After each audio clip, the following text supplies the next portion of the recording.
अस्सलाम वालेकुम dear students, computer science के 4 लेक्चर में आपको खुश आमदीद। उम्मीद करता हूँ आप सब खैरियत से होंगे। डियर स्टूडेंट्स, कंप्यूटर के जो प्रीवियस 3 लेक्चर्स थे, उम्मीद करता हूँ कि आपने वो सुने होंगे और उनको अच्छे तरीके से आपने अंडरस्टैंड किया होगा। अगर अभी तक आपने उनको अंडरस्टैंड नहीं किया या उनको अच्छे तरीके से नहीं डिस्कस किया तो पहले आप उन लेक्चर्स को अच्छे तरीके से डिस्कस कर लें, क्योंकि I told you in the previous lecture that in these series of lecture, each and every lecture is linked with the previous lecture. If you will skip one lecture, you cannot understand the coming lecture. So please एक एक lecture को अच्छी तरीके से आप discuss करें, उसको समझें। If you have any question you can ask me by sending SMS on our YouTube channel. आप उसमें क्वेश्चन पूछ सकते हैं हमसे, आप हमसे डिस्कस कर सकते हैं जो भी आपको प्रॉब्लम उसमें आता है। In the previous lecture we discussed about the network of the computer, that what is a network and what is the purpose of a network, components of the networks and what is the function of components which are being used in a network. जो components एक computer के network के अंदर इस्तेमाल होते हैं उनका function क्या होता है। These are the things which we discussed in the previous lecture. सही, तो आज हम डिस्कस इससे आगे एक स्टेप बढ़ेंगे और अगली चीज़ को डिस्कस करेंगे।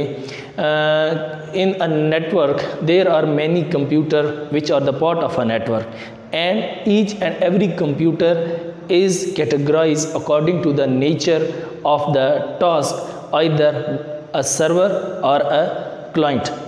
हर नेटवर्क के अंदर जो भी कंप्यूटर्स होते हैं वो कंप्यूटर अपने काम के नेचर की वजह से कैटेगराइज कर दिए जाते हैं, या तो सर्वर के तौर पर या फिर क्लाइंट के तौर पर। यानी एक नेटवर्क के अंदर जितने भी कंप्यूटर होते हैं या वो एज अ नेटवर्क काम कर एज अ सर्वर काम कर रहे होते हैं या फिर एज अ क्लाइंट काम कर रहे होते हैं। अब ये कैसे पता चलेगा कि ये कंप्यूटर नेटवर्क के अंदर एज अ सर्वर काम कर रहा है या एज अ क्लाइंट काम कर रहा है, और सर्वर का क्या मकसद है, हम क्यों उसके अंदर सर्वर बनाते हैं और सर्वर कितने हो सकते हैं, ये अब हम चीज़ें डिटेल में डिस्कस करेंगे इस लेक्चर के अंदर। तो the first thing which you should know about the client and the server is that each and every computer in a network is categorized according to the nature of the task assigned to that computer, either a client or a server। उसके task के मुताबिक उसको categorise किया जाता है कि ये server है या फिर ये क्लाइंट है। तो let's discuss what is a server in a computer. Computer के अंदर जो सर्वर होता है वो क्या होता है और उसका टास्क क्या होता है। A server is a very powerful computer in a computer network. एक कंप्यूटर के अंदर जो सर्वर है ये एक बहुत ही पावरफुल कंप्यूटर है। क्यों? Why it is powerful? Because all the processing, all the calculation is being performed in a computer by this server। एक कंप्यूटर के अंदर जितने भी टास्क परफॉर्म किए जा रहे होते हैं वो इस सर्वर की मदद से किए जा रहे होते हैं। And it perform these following task. ये एक नेटवर्क के अंदर और क्या का काम परफॉर्म करता है, उसमें ये सबसे पहले प्रोसेसिंग डेटा। कंप्यूटर के अंदर जो भी काम परफॉर्म हो रहा होता है, जो भी प्रोसेसिंग टेक प्लेस हो रही होती है वो सर्वर परफॉर्म कर रहा होता है। उसके बाद आ जाए यूज़र अथेंटिकेशन। कंप्यूटर के अंदर जब भी एक नेटवर्क में एक यूज़र लॉगिन करता है तो उसको जो अथेंटिकेट किया जाता है नेटवर्क की तरफ से वो सर्वर करता है। सर्वर अथेंटिकेट करता है कि is this user valid user और नॉट। ये यूज़र जो है ये वैलिड है या नहीं है। ये जो अथेंटिकेशन होती है उसकी लॉगिन करने पर ये सर्वर की तरफ से होती है। उसके बाद आ जाती हैं storing information. Whenever user want to store data in a network it is stored on the server. Server is a computer in a network which store the information in a computer.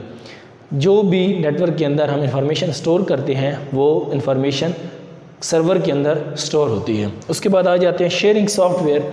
एक network के अंदर अगर कोई software को share करना है या software को यूज़ करना है तो वो जो सॉफ्टवेयर शेयर किया जाता है बाकी तमाम सिस्टम्स के साथ, वो सॉफ्टवेयर सर्वर शेयर करता है बाकी तमाम सिस्टम के साथ। यानी ये भी एक जो टास्क है, it is also assign to the server और it is the duty of the server to share the software to the other computers.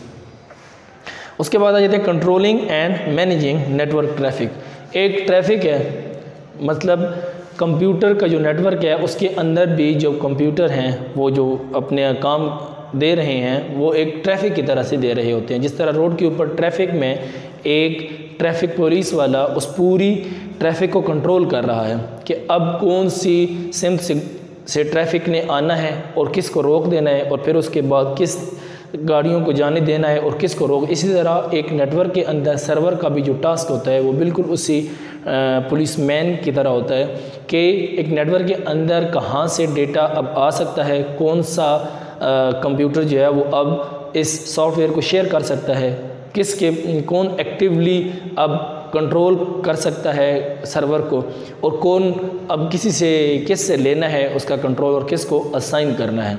तो जो कंप्यूटर के अंदर जो नेटवर्क को कंट्रोल करना होता है या उसके अंदर जितनी भी मैनेजमेंट परफॉर्म हो रही होती है, that is also being performed by the server. ये सर्वर का काम होता है कि वो एक कंप्यूटर के अंदर जो भी काम है वो अंजाम दे रहा होता है। तो this is the task which is being performed by the server in a computer.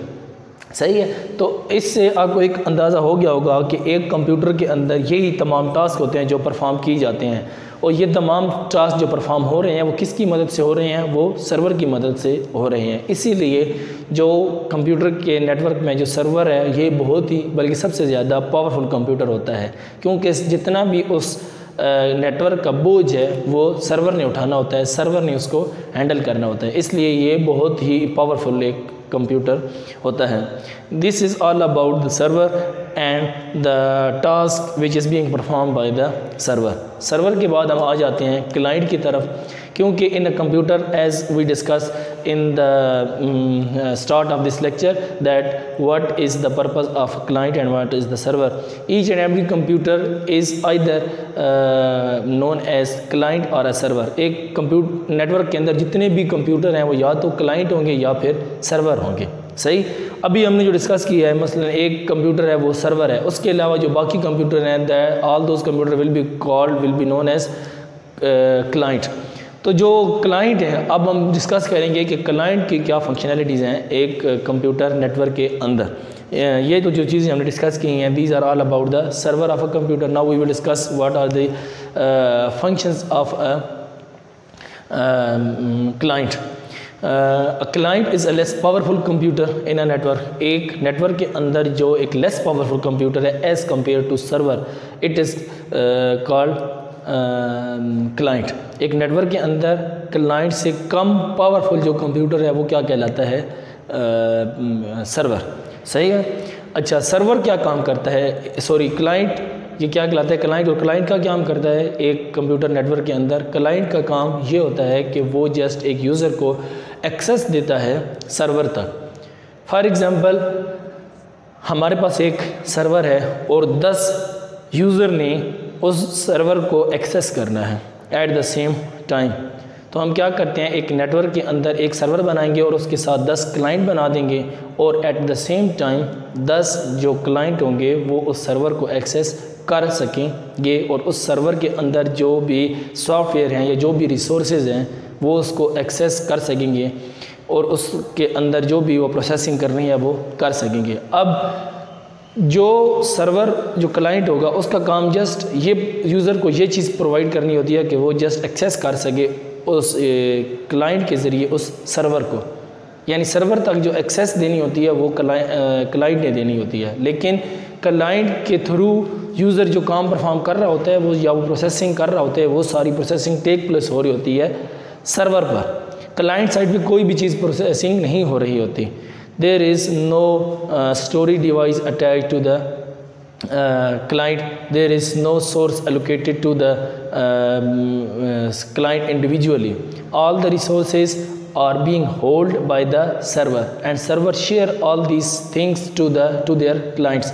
सारी जो स्टोरेज डिवाइसेस होती हैं या जो रिसोर्सेज होते हैं, सॉफ्टवेयर होते हैं, जो मैनेजमेंट और कंट्रोलिंग अथॉरिटी होती है वो सर्वर का काम होता है। और सर्वर ये तमाम चीज़ें, ये तमाम फैसिलिटीज़ प्रोवाइड करता है क्लाइंट्स को।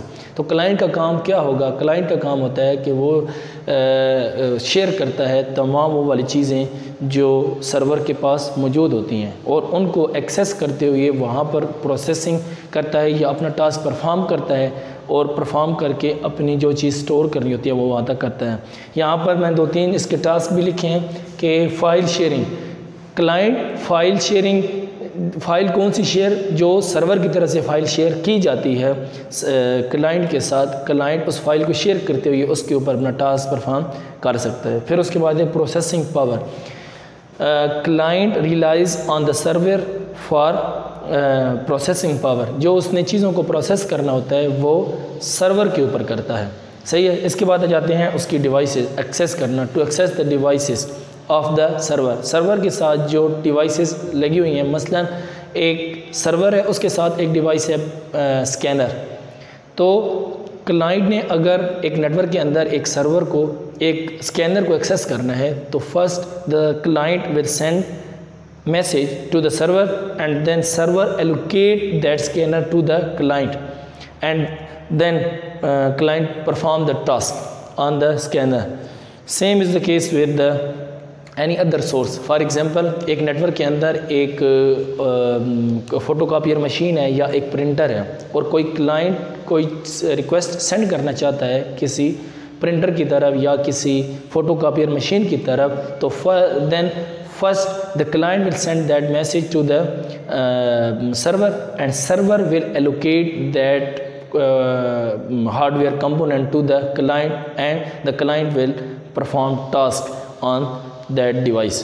तो ये client का काम होता है कि वो जो भी काम परफॉर्म करना चाहता है it will perform his task on the server at first, and if he required any hardware component or any device in a network, first the client will send message or request to the server and then server will allocate that resource to the client।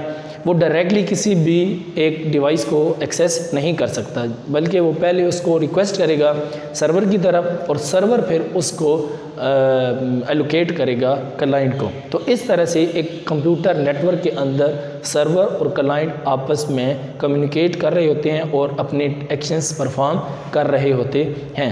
This is all about the client in a computer. तो dear students, अभी तक हमने server और client की जो चीज़ें हैं, जो इनके साथ फंक्शनैलिटीज़ हैं वो डिस्कस की हैं। इसको मैं फिर आखिर में सम अप कर देता हूँ। इस तरह सम अप करता हूँ कि एक कंप्यूटर नेटवर्क के अंदर जितने भी कंप्यूटर्स अटैच होते हैं वो अकॉर्डिंग टू वो अपने टास्क के हिसाब से कैटेगराइज कर दिए जाते हैं एज अ सर्वर और एज अ क्लाइंट। यानी कंप्यूटर एक नेटवर्क के अंदर जितने भी होते हैं वो या तो एज अ सर्वर काम कर रहे होंगे और या फिर एज अ क्लाइंट। अब सर्वर का क्या काम होता है और क्लाइंट का क्या काम होता है? सर्वर बहुत ही पावरफुल कंप्यूटर होता है एक कंप्यूटर नेटवर्क के अंदर। तमाम मैनेजमेंट और कंट्रोलिंग अथॉरिटी सर्वर होती है। तमाम हार्डवेयर कंपोनेंट्स जो उस सर्वर के अंदर अटैच होते हैं उनको सर्वर कंट्रोल कर होते हैं। स्टोरेज जो मीडियम होता है या डिवाइस होती है वो सर्वर के पास होती है। प्रोसेसिंग पावर सर्वर के पास होती है। तो सर्वर इन तमाम चीज़ों को कंट्रोल कर रहा होता है। ठीक है। इसके अलावा बाकी जो तमाम कंप्यूटर होंगे जो रिलाई कर रहे होंगे सर्वर के ऊपर, all those computer are called clients. वो तमाम कंप्यूटर्स क्या कहलाएंगे? क्लाइंट्स कहलाएंगे। उनका काम क्या होता है? वो यूज़र को एक्सेस देते हैं सर्वर तक, इसलिए कि सर्वर के पास जो तमाम रिसोर्सेज हैं उनको शेयर किया जा सके तमाम क्लाइंट्स के साथ और यूज़र को एक्सेस दिए सके through that client to that server. और सर्वर के पास फॉर एग्जांपल कोई भी एक्सटर्नल डिवाइस उसके साथ अटैच है या कोई हार्डवेयर कोई और उसके साथ डिवाइसेस अटैच है, मसलन फ़ोटोकॉपी मशीन या स्कैनर या उसके साथ प्रिंटर अटैच है और कोई भी क्लाइंट उस डिवाइस को एक्सेस करना चाहता है तो वो फर्स्ट क्या करेगा? सबसे पहले रिक्वेस्ट सेंड करेगा सर्वर की तरफ। फिर सर्वर देखेगा कि वो रिसोर्स फ्री है या नहीं है। तो जब वो फ्री होगा तो वो उस रिसोर्स को एलोकेट कर देगा उस क्लाइंट की तरफ और वो क्लाइंट उस डिवाइस को अपने काम के मुताबिक इस्तेमाल करेगा और उसके ऊपर टास्क परफॉर्म करेगा। तो पूरे नेटवर्क के अंदर जो कंट्रोलिंग अथॉरिटी है वो है सर्वर और बाकी क्लाइंट्स रिलाई कर रहे होते हैं उस सर्वर के ऊपर। और मैनेजमेंट जो कर रहा होता है वो सर्वर कर रहा होता है। तो इस तरीके से ये पूरा नेटवर्क इस्टेब्लिश हुआ होता है।